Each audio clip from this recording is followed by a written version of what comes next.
मित्रांनो, नमस्कार. लोनचे हप्ते भरून सुद्धा लोन कमी का होत नाहीये? लोन घेताना बँक हे कारण कधीच सांगत नाहीये. बँकिंग, फायनान्स, लोन, इन्व्हेस्टमेंट हे सोपं करून सांगणारं आपलं मराठी YouTube चॅनल आहे, चला पैसा येऊ द्या. जे आज पहिल्यांदा आपल्या चॅनलला व्हिजिट करतायत, त्यांना रिक्वेस्ट आहे की सबस्क्राईब बटनवर क्लिक करा आणि बेल आयकॉनवर क्लिक करून ठेवा. ज्यामुळे तुम्हाला banking related, finance related, loan, investment related मी जेव्हा पण व्हिडिओ टाकू, ती खूप महत्त्वाची इन्फॉर्मेशन असणार आहे आणि ती स्किप करू नका. त्यामुळे तुम्हाला लगेच नोटिफिकेशन येऊन जाईल. आजचा आपण एक नवीन टॉपिकवर आपण डिस्कस करतोय. लोनचे हप्ते भरून सुद्धा लोन कमी का होत नाहीये? लोन घेताना बँक हे कारण कधीच का सांगत नाहीये? आम्ही लोनची कामं करतो. लोन करताना बऱ्याच लोकांना मी लोन करून दिलेलं असतं. मग सुरुवातीला असं होतं की ज्या गोष्टी बँकेनं सांगायला पाहिजेत, त्या बँक सांगत का नाहीये? जेव्हा आमच्याकडे एखादी लोनची गोष्ट येते, तेव्हा आम्ही सांगत असतो कस्टमरला. पण ही गोष्ट बँक का नाही सांगत? त्याचं रिझन काय आहे? ओके. आणि ती कोणती गोष्ट आहे? सगळ्यात महत्त्वाचं होतं कधी माहितीये का? तुम्ही समजा 3 वर्षासाठी लोन घेतलेलं आहे, 5 वर्षासाठी लोन घेतले, 10 वर्षासाठी लोन घेतले, 20 वर्षासाठी लोन घेतलेलं आहे. आता लोनच्या प्रकारानुसार तुम्ही लोन घेता. एक्झाम्पल, आता आपण एक एक्झाम्पल समजून घेण्यासाठी पुढे जाऊया. पुढच्या स्लाइडवर जाऊ, म्हणजे आपल्याला लक्षात येईल. मी थोडं एक साईट ओपन करतोय. ही एक पी हाऊसिंग म्हणजे आपली पी बँक आहे, त्या बँकेची वेबसाईट आहे. ओके. आता याच्यात तुम्हाला दिसत असेल की पी हाऊसिंग म्हणजे होम लोन घेतलेलं आहे. होम लोन ई कॅल्क्युलेटर आहे. ओके. 20वर 5 शून्य ते म्हणजे 20 लाख रुपये लोन घेतलेलं आहे. रेट ऑफ इंटरेस्ट आपण एक उदाहरण म्हणून घेतोय बरं का, एक्झाम्पल. त्यामुळे 8.5% रेट ऑफ इंटरेस्ट कन्सिडर केलेलं आहे आणि 30 वर्षासाठी आपण लोन घेतलेलं आहे. हे एक उदाहरण घेतोय आपल्याला ईएमआयचं काय बँक आपल्यापासून लपवते आणि ज्या गोष्टी आपल्याला महत्वाच्या आहेत ते.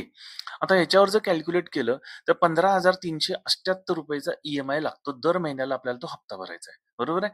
म्हणजे टोटल आपण इंटरेस्ट किती भरला या हप्त्यानुसार, तर ₹35,36,177 30 वर्षासाठी आपला टोटल इंटरेस्ट जातो, जर आपण ते 30 वर्ष लोन वापरलं तर. बरोबर आहे? पण समजा पुढची 30 वर्ष आपण नाही वापरले. समजा एक 10 वर्ष झाले किंवा 15 वर्ष झाले किंवा 5च वर्ष झाले. चला लॉटरी लागली आपल्याला.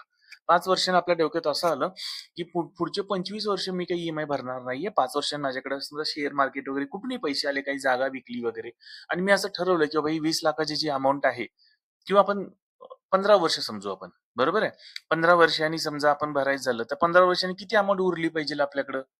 ₹10,00,000 तर उरले पाहिजेत ना 15 वर्षांनी. ओके. किंवा 5 वर्षांनी जरी गेलं, तर 5 वर्ष तरी काय जो आहे अ, तेवढी अमाउंट मायनस होऊन उरलेली मुद्दल आपण भरायचं असं आपल्या डोक्यात असतं. बरोबर आहे? पण हे बँक तशी विचार करत नाही बरं का. बँक विचार वेगळ्या पद्धतीने करते. आता बँकेत तुम्हाला मी चार्ट दाखवतो. आपण कुठला ईएमआय भरला? ₹15,378 जो ईएमआय भरला. आपल्या डोक्यात काय असतं, हे 15,378 मध्ये 2 गोष्टी कट होतात. एक इंटरेस्ट कट होतो आणि एक प्रिन्सिपल अमाउंट कट होतो. बरोबर आहे? मग आपण असा विचार करतो ना, की निम्मा इंटरेस्ट गेला असेल, निम्मा प्रिन्सिपल गेला असेल. बरोबर आहे की नाही? ₹7,500 समजा प्रिन्सिपल गेलं, ₹7,500 इंटरेस्ट गेला असेल. असा आपण निम्म-निम्म विचार करतो. पण बँक तसं करत नसते. त्यामुळे जेव्हा तुम्ही 5 वर्षानंतर ईएमआय भरायला सगळं लोन क्लोज करायला जाता, तेव्हा तुम्हाला खूप मोठा धक्का बसतो. आता धक्का काय आहे तुम्हाला मी सांगतो. हा त्यांचा चार्ट आहे. ओके. ही जी आपली 15,000ची जी टोटल ईएमआय आहेत, हे जे उभे दिसतात ना, म्हणजे लाल प्लस रेड प्लस थोडंसं ग्रे कलरचं. ओके. आता याच्यामध्ये बघा, रेड इथे दिलंय बघा. रेड म्हणजे इंटरेस्ट आहे आणि ग्रे म्हणजे प्रिन्सिपल आहे. आता इथं फक्त तुम्हाला इंटरेस्ट दिसेल, इथं फक्त प्रिन्सिपल दिसेल. ओके. आणि हे जे पूर्ण हे आहेत ना, हे कॉमन जे आहेत म्हणजे एकसारखे, हे 15,000चा आपला ईएमआय आहे. ओके.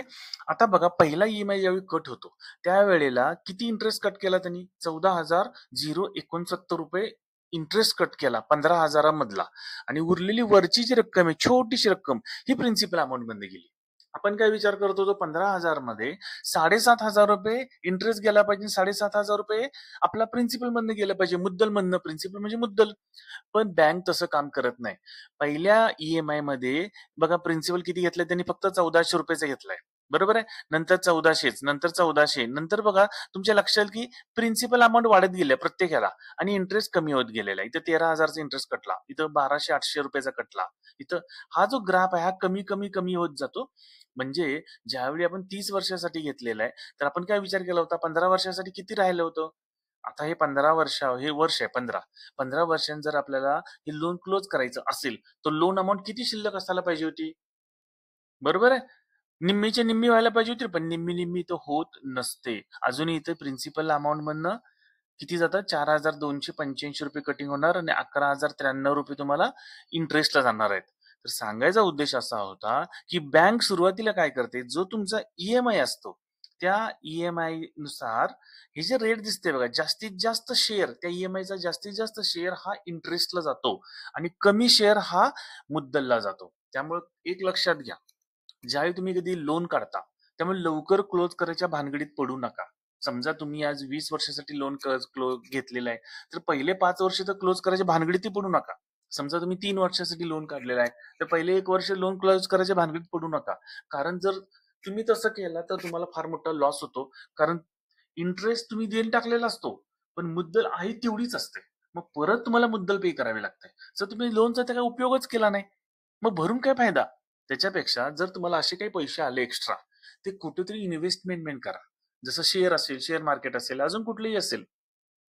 तिथं तुम्हाला जास्त प्रमाणामध्ये त्याचा फायदा होईल. पण तुम्ही लोन क्लोज करायच्या भानगडीत पडू नका. लोन क्लोज करणं वेळेच्या अगोदर हे सगळ्यात मोठं नुकसान आहे. बँक तुम्हाला कधीच याचं गाईडन्स करणार नाही.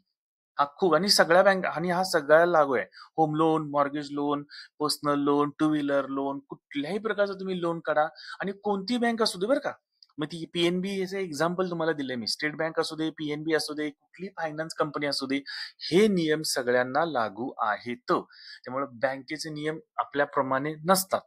ठीक आहे. व्हिडिओ नक्कीच तुम्हाला आवडला असेल तर प्लीज लाईक करा. तुमचे काही प्रश्न असतील, तुमचे काही डाऊट असेल लोन बद्दल तर कमेंटमध्ये मला विचारू शकता. आम्ही लोनचीच कामं करतो. पर्सनल लोनची आम्ही कामं करत असतो. तुम्हाला कोणाला पर्सनल लोनची गरज असेल तर कमेंटमध्ये नंबर देऊन ठेवा. आमची टीम तुम्हाला कॉन्टॅक्ट करेल आणि तुम्हाला व्हिडिओ आवडला असेल तर प्लीज तुमच्या ग्रुपमध्ये शेअर करा. जे कोणी नवीन आलेले आहे तर प्लीज आपल्या चॅनलला सबस्क्राईब करा. तुम्ही व्हिडिओ शेवटपर्यंत बघितला त्याबद्दल तुमचे धन्यवाद. Thank you very much.